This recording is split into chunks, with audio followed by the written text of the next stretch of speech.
Hello? Hello, hello? Oh, hello, and welcome to the new and improved Five Nights at Freddy's 2 video. I'm here to answer any questions the game may have left unanswered. The game's developer, he's a pretty tricky guy. Don't worry, though. We'll get everything cleared up. Oh, and watch out for the puppet.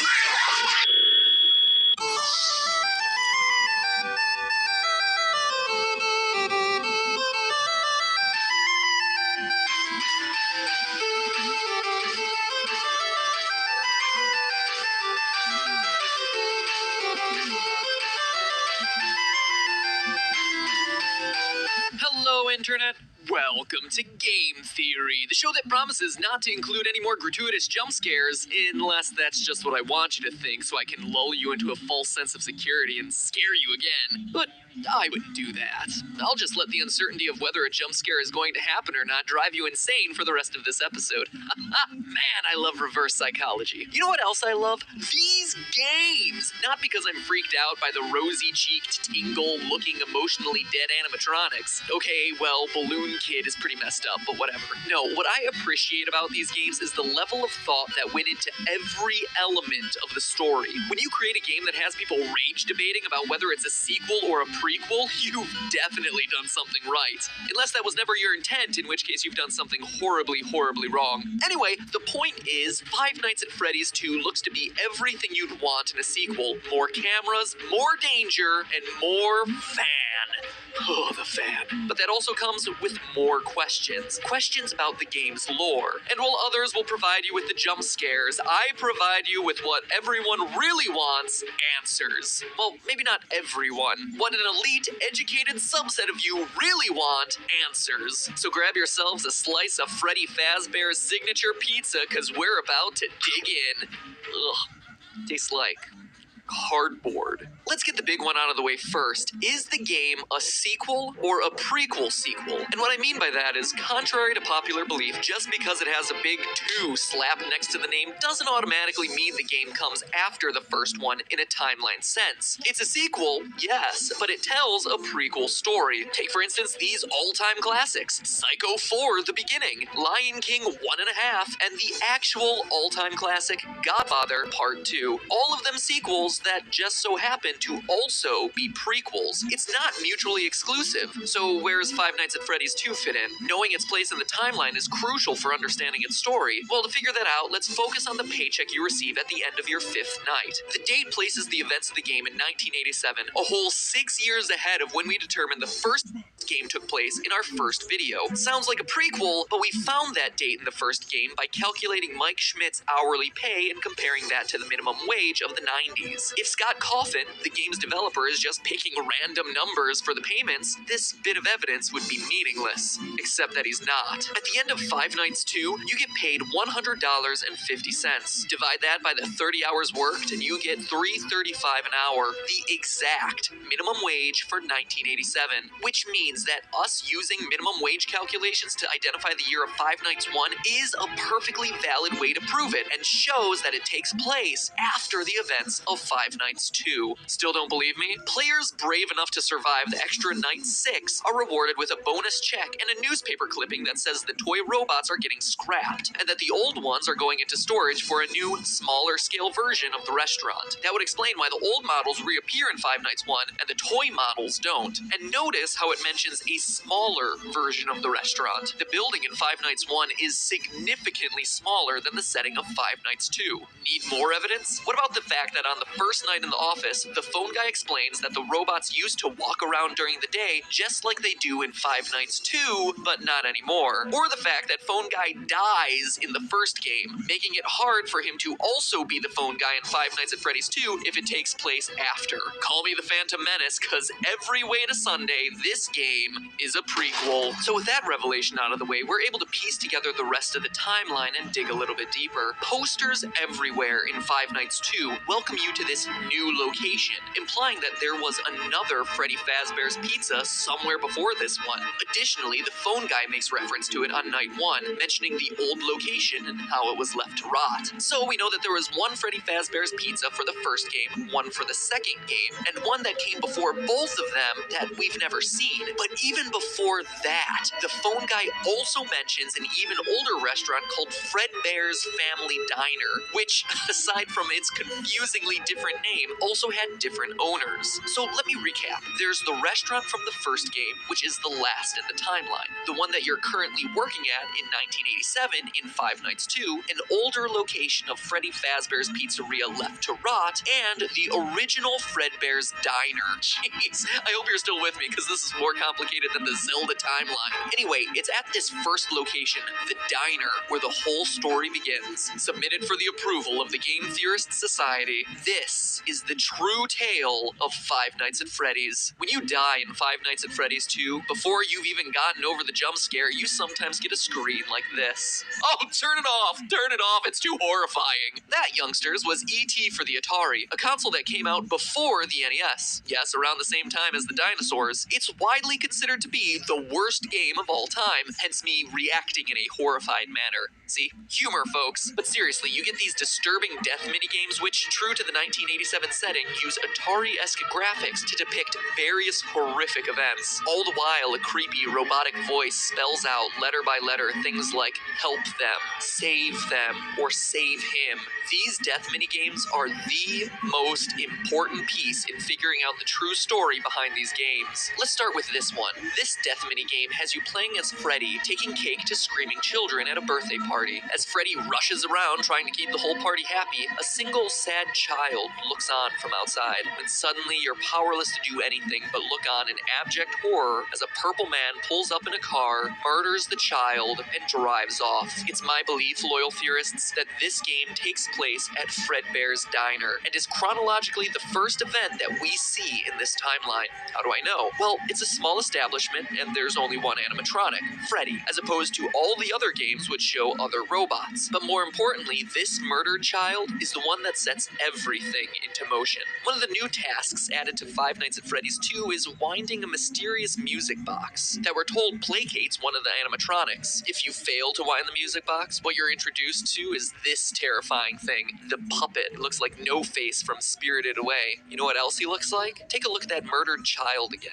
See how his tear tracks remain visible on his face, even after he's dead? If we assume that they'll continue to stay with him into the afterlife, we can make a pretty good case that this kid's murdered spirit eventually found its way into the puppet animatronic. But that's not all. What jump scare happens after this Save Him minigame? After seeing this tear-stained child's murder reenacted in 8-bit, the puppet jumps out of the screen and attacks you. Coincidence? I don't think so. That incident marks the first time the chain is ever associated with a violent act carried out against a child, and we can infer that it was this incident that caused the original owners of Fredbear's Diner to sell off to the company now known as Fazbear Entertainment. Now, I don't know about you, but if I was senselessly murdered and left to haunt a crappy pizza place for the rest of my life in the body of an awful-looking clown doll, I'd want to get my revenge as soon as possible. Unfortunately for our vengeful puppet, though, it doesn't quite turn out that way. Fast forward a few years to Freddy Fazbear's Pizza, the first location, the one that has yet to appear in a game. This new restaurant is the one we learned about in my earlier episode and throughout the first game, where our pal the murderer uses a golden Freddy suit to lure away and kill 5 children in the back room. As we read through the various articles on the wall, he gets caught the next day, but the bodies are never found, presumably because they've been stuffed into the animatronic suits. The restaurant stays open for a few months until the dead body stink starts to waft off the robots and causes the place to get shut down for health reasons. But how do we know this happened in the first pizzeria's location?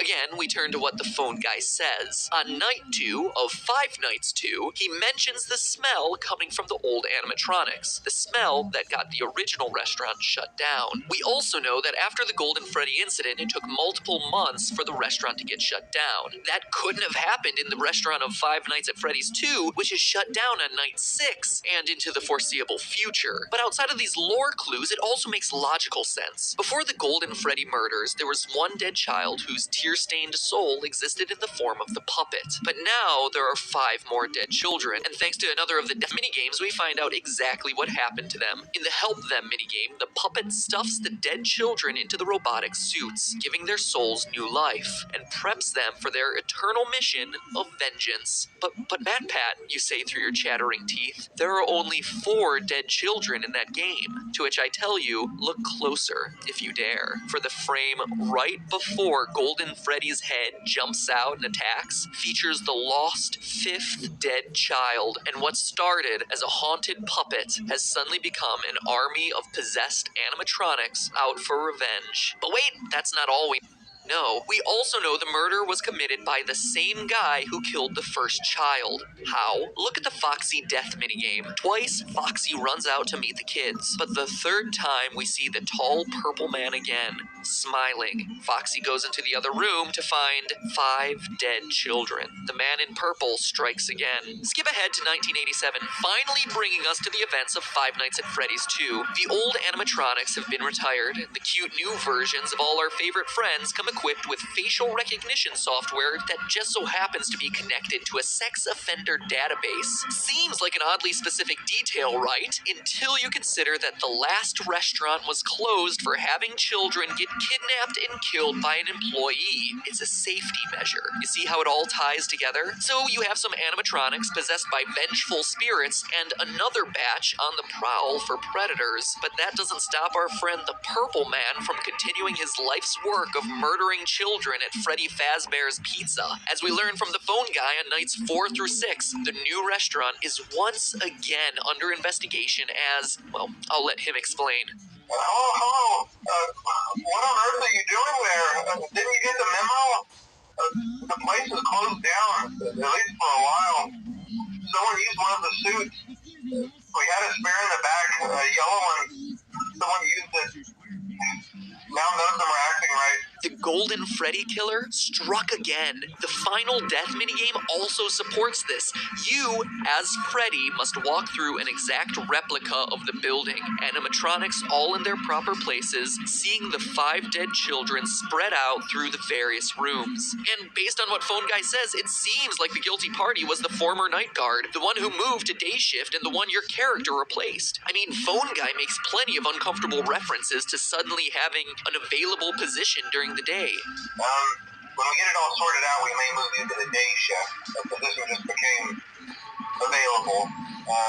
We don't have a replacement for your shift yet, but we're working on it. But is the Purple Man really someone we've never met, and who's only worked there a week? Or is it someone we trust? Someone with a long history with these characters? Someone no one would suspect? The head guard. The one forced to fill empty positions and teach new recruits by leaving them instructions over the phone. Is the Purple Man the phone guy? Ask yourself this. What do we really know about Phone Guy? Let's look at what he says. First, he always speaks like an outsider looking in. He refers to the management of the company as they. So he's not a higher up like the CEO or even a manager. But he's also not a typical day worker, as he says things like the employees and the staff. So he works there, but isn't generally considered a regular member of the company. We also know that he's qualified to take the role of a night guard. As we learn, he plans to take over the position sometime after night 6, and is on his way out of the position by the time the first game starts. For now,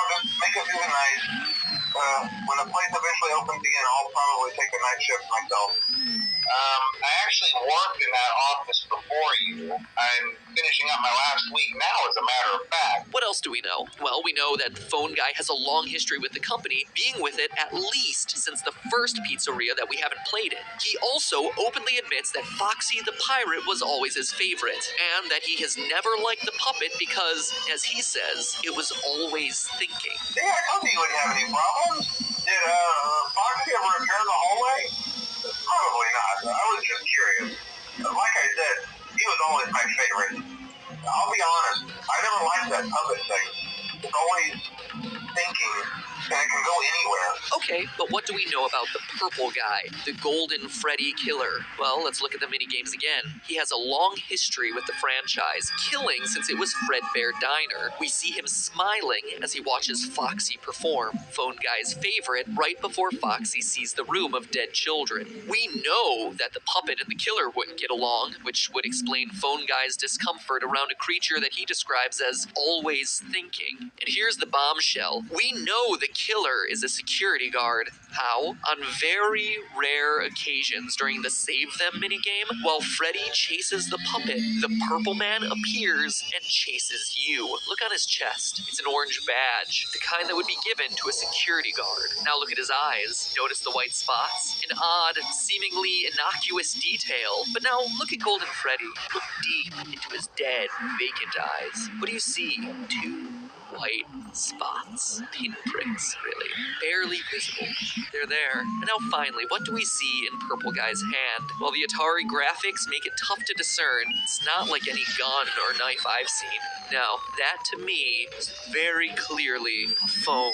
The robotic voice is spelling out for you, save them, save them. But when Purple Guy, Phone Guy, catches you, the screen crashes and all you're left with is, you can't. But that's not where it ends, Internet. As you and I both know, there's still Five Nights at Freddy's 1. If this game is last in line and the puppet is truly pulling the strings behind all of this, you might be asking yourself where he is in Five Nights 1. We know the other animatronics got scrapped, but this ghostly guy should still be around if this timeline I proposed is correct. And get this, the puppet is in the first game. Take a look at the east hallway. Seems pretty normal, right? But every so often, the posters on the walls change to this. A crying child with two streaming lines down his face. Look familiar? It should. The Five Nights at Freddy's series is about vengeance. One child, 6 children. More, looking for revenge against a sick child killer. The Purple Guy. The guy who just so happens to be the first voice you hear in turning on these games. Save them. Save them. You can't. But hey, that's just a theory. A game theory. Thanks for watching. Make sure you wind that music